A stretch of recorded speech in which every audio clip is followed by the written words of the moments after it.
Welcome to This Week in East Brunswick. Today we stop by Hammersholt Middle School, where the Helios Volleyball Club held a practice as we catch up with players and coaches to talk about the club and volleyball in general. Then we welcome two students from Rutgers University as they sit down with Barbara Reese to talk about the upcoming annual New Jersey Folk Festival taking place in New Brunswick in April. East Brunswick's own budding filmmaker, Zack Morrison, came back to the East Brunswick Public Library as he held a screenwriting workshop as part of the library's digital filmmaking workshop series. All this, plus we have information on upcoming library events and a promo for the annual Ralph Lamo Memorial Daisy Breakfast. So stay with us. This Week in East Brunswick starts now.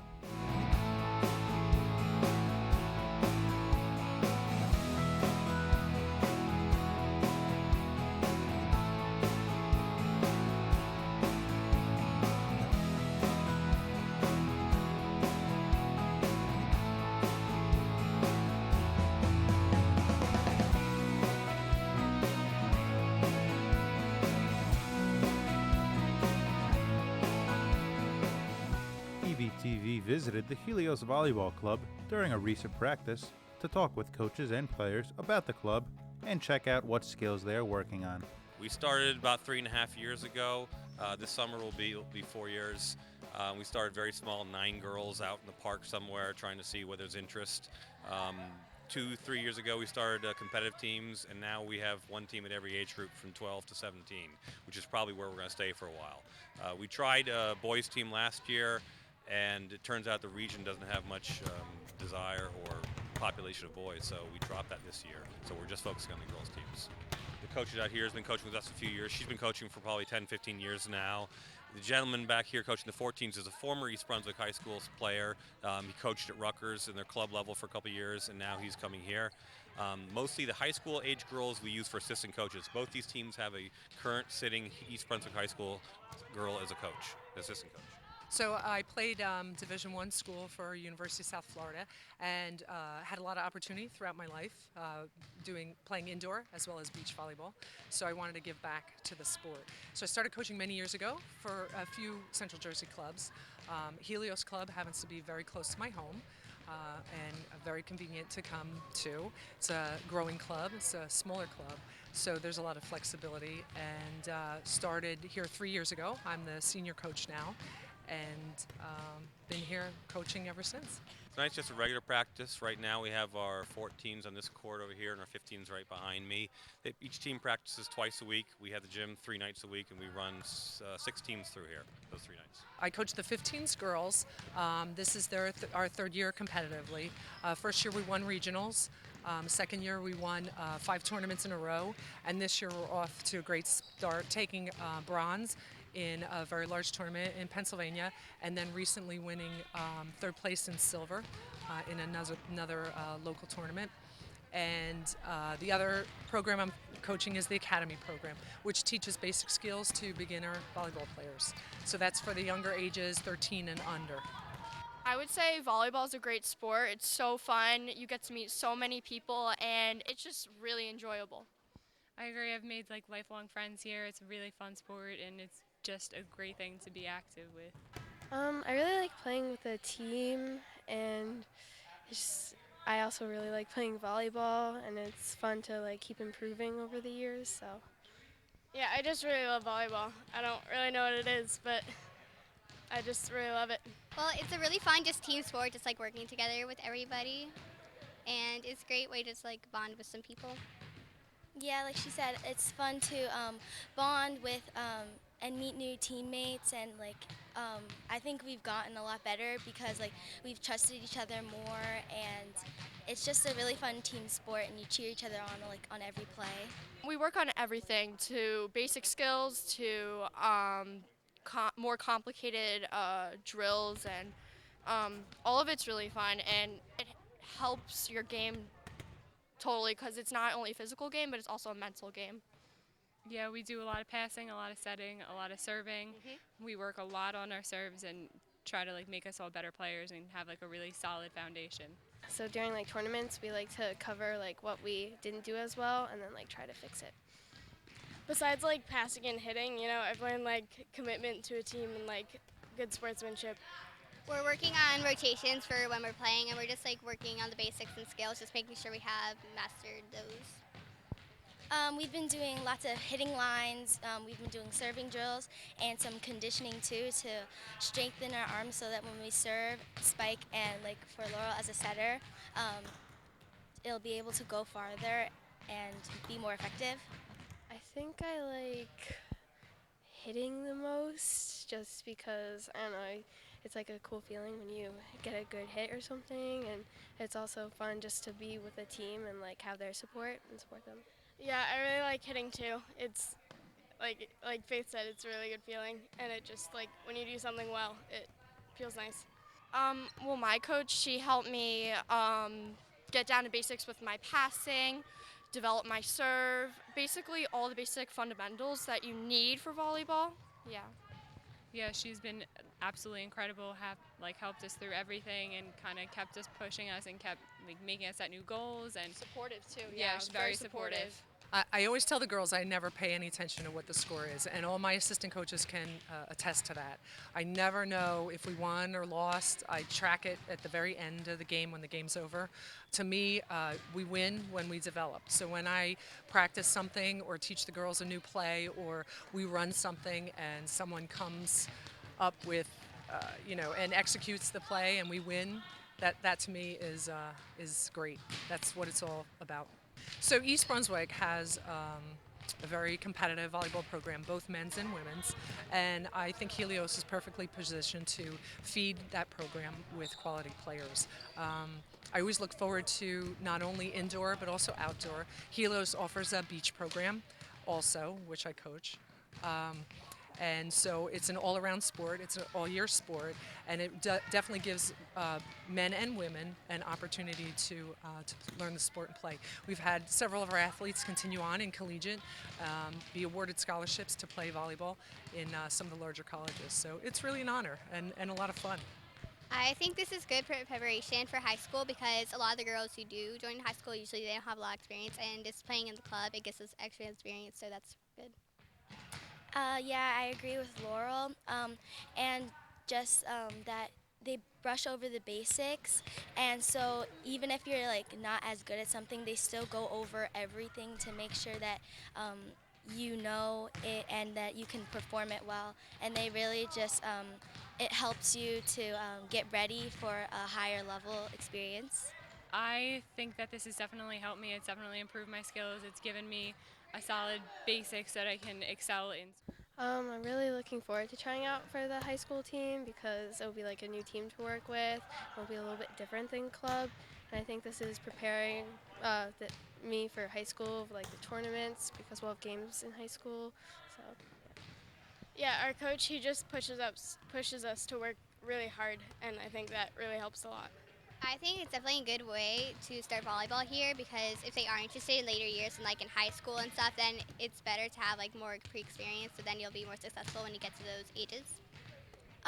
This club is really fun, and it's a great way to start out playing volleyball, and you'll learn lots of new things. They go over the basics, and then they go into harder stuff, and it's a really fun sport to play, and it's a really good environment here.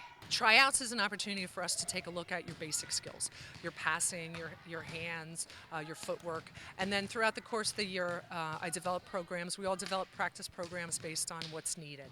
So if most practices have some portion that's conditioning, and then it's a lot of basic work. It's a lot of passing, a lot of footwork, a lot of hitting, a lot of coverage, a lot of teamwork aspects of the game, and then of course serving, which you can't really start the game unless you serve.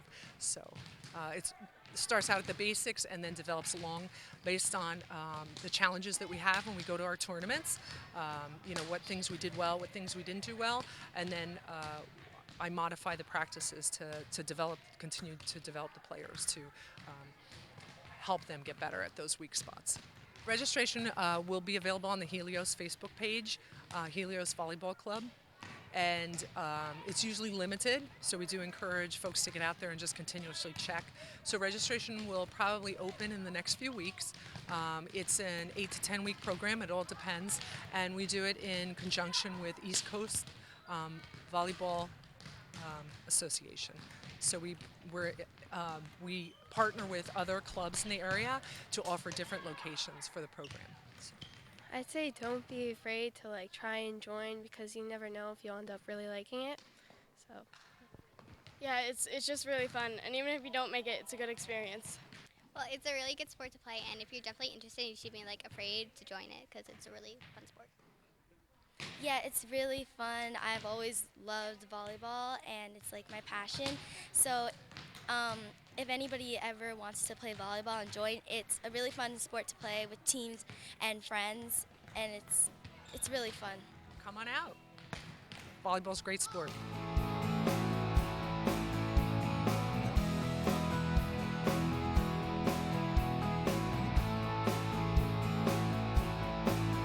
Barbara Reese reporting for This Week in East Brunswick.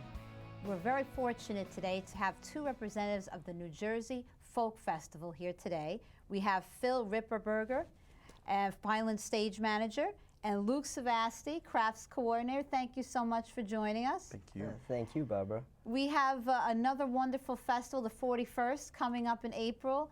Maybe, Phil, you could tell us a little bit about the festival in general and the focus of this year's festival? Yeah, well, Dr. Angus Gillespie founded the festival 41 years ago at Douglas College. It takes place this year on April 25th. It's a Saturday from 10 to 6 at the Eagleton Institute, that lawn right there on Douglas campus. And we like to focus on revival and traditional pieces of art and performance and food, and this year the focus is on maritime culture, which we're very excited about. So these are people who are fond of different art and classical, all kinds of different folk music and crafts from New Jersey. A lot of the folks are coming from New Jersey. Now the maritime emphasis, maybe you could tell us a little bit, what are some of the things we can be looking forward to?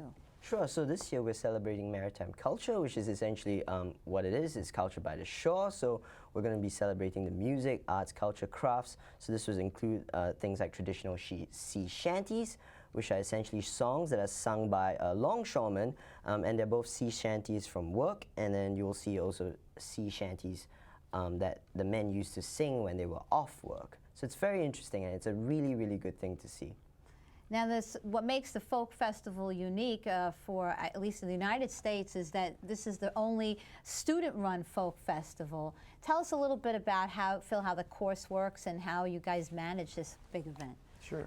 Well, we have the course every Monday for 3 hours. Sit down with Dr. Gillespie and our associate director, Matt Houston, and the first half of the class is a lot of talking about folk history and folk life in general. So we learn how folk culture is passed down from generation to generation, and we've had a speaker come in from the Smithsonian Museum who they run a folk festival there, and he's taught us kind of about the structure and dealing with different cultures. And then the second half of the class, after we get pizza of course, is a business meeting where we go through our agenda. These are what you need to do for the week. Here are specific groups that you need to work with, and very efficient and fun. We're all friends now, so that's great too. So it's a nice bonding experience for the students as well. Oh, Certainly yeah. is a very good bonding experience. I didn't know Luke until this year. And now we're great friends. That's wonderful. Yeah. That's great. And I think also the festival is a great place to meet people, meet up with friends and family. I wanted to emphasize that there really is a little bit of everything for everyone. That's right. Is that true? Yeah, that's right. So for example, we annually see about 80 to 100 or so crafters. So there really is something for everyone. There's food, there's games, there is a children's area as well. So it's rain or shine, bring your friends and family and enjoy yourselves, have a good time, and listen to some great music. Now, you are in charge of the Pineland stage. Could Yes, you give us a little sampling of some of the artists that might be appearing this year? Well, the Pineland stage is more of a presentation stage where the rest of them are performing stages where people come and run clinics and interact with the audience. So everyone performing on the other stages, like we have Spook Handy coming and Roger Dietz and a host of people, they'll come over to Pinelands after their performance generally and talk about what they do. I also recently have been in charge of talking about and running through the Lifetime Achievement Award winner, who this year is going to be Simon Bronner. He's a teacher and director and does a million things at Penn State Harrisburg, and really into folk culture and folk life, and has written a ton. So that's a pretty cool aspect of my job as well. So they actually get to have, at your stage, get a second look at those performers and see more detail what they do. Exactly. Fabulous. And crafting, could you give us an example of one or two crafters that might be there that day? One or two specifically. Well, we do see 80 to 100 crafters, so there's all kinds. There's some crafters. Generally, you know, what generally, areas? What areas you can expect to see? You can expect to see great and original submissions from everything from woodworking to glasswork, a lot of jewelry submissions, certain things like candles as well might be on display. So we'll get to see a whole host of original creations from mostly New Jersey, but you'll expect to see some from Massachusetts, Pennsylvania, as well as Maryland. So it is a great selection. And I've been there. I've often bought lots of fun things there that you keep through the years that you wouldn't really find anywhere else. That's right. It's original stuff, very unique. And so for those that are planning for this day, can you review with us, Phil, some of the details of where it's located, time, place, cost, that kind of thing? Definitely. It's free for all, rain or shine, on Saturday, April 25th. It's on the Douglas campus at the corner of George Street and Riders Lane. It's a huge lawn. You can't miss it. It generally happens along with the rest of Rutgers Day, which is a huge event as well. And want to make sure admission is free. Everyone can come, bring your kids, bring the whole family, bring your grandma. Which is great because there's that open lawn area. You could sit as well after as you eat your food and you're looking over your crafts that you bought. That's right. And listen to the music. It really is a lovely day. I've been several times and it's always been wonderful with the kids. Well, thank you so much for all the hard work you guys do, and Professor Gillespie and the entire staff of the Folk Festival. We really do appreciate what you do here for us in Central Jersey to have this festival at Rutgers right in our backyard. Thank you, Barbara. We appreciate that. Well, thank you for joining us. This is Barbara Reese reporting for This Week in East Brunswick. Hope to see you there at the festival.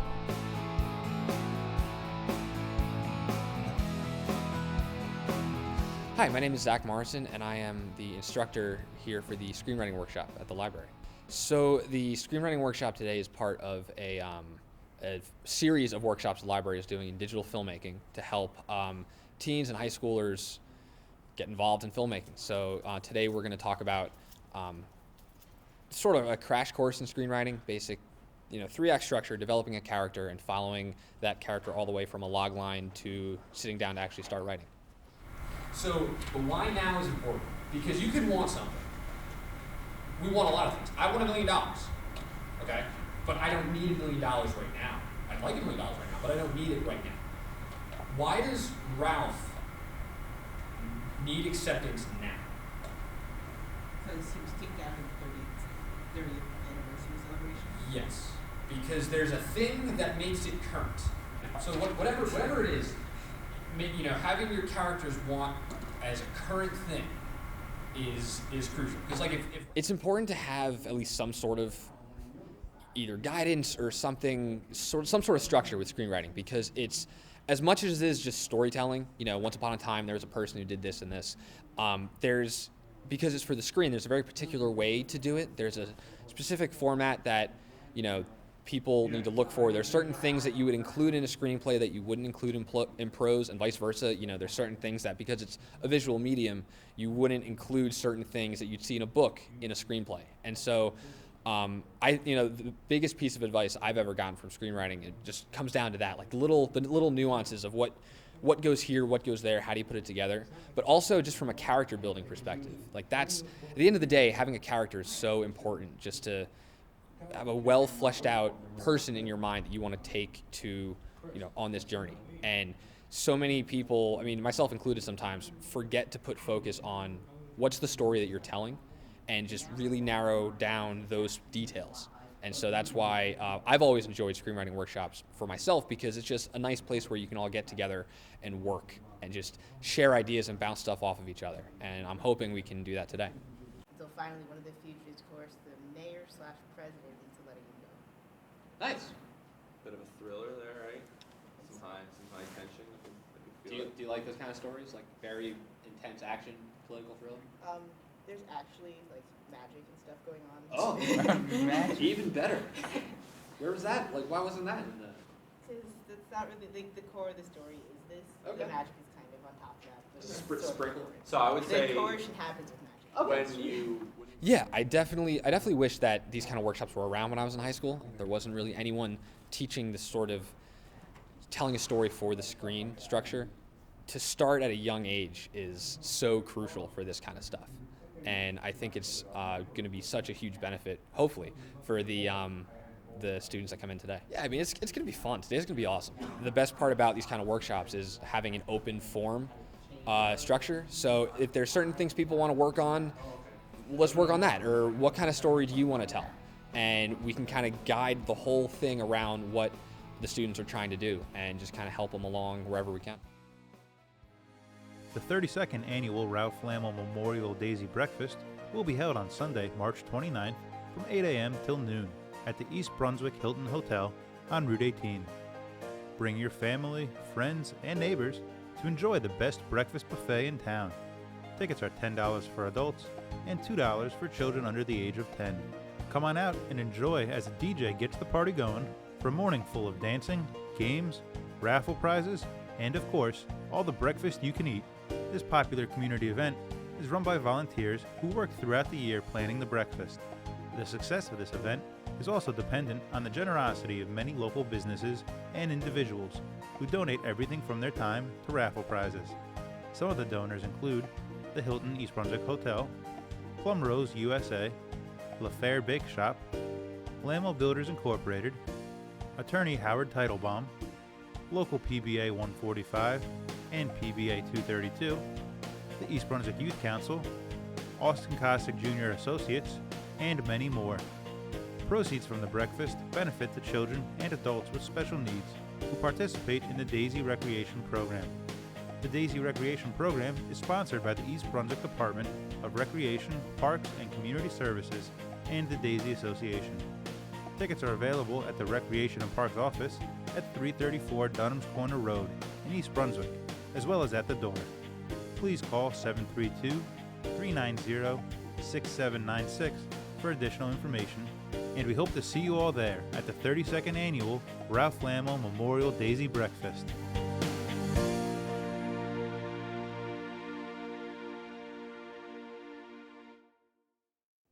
Hello, my name is Melissa Hosick, and I am the Adult Programming and Publicity Librarian here at the library.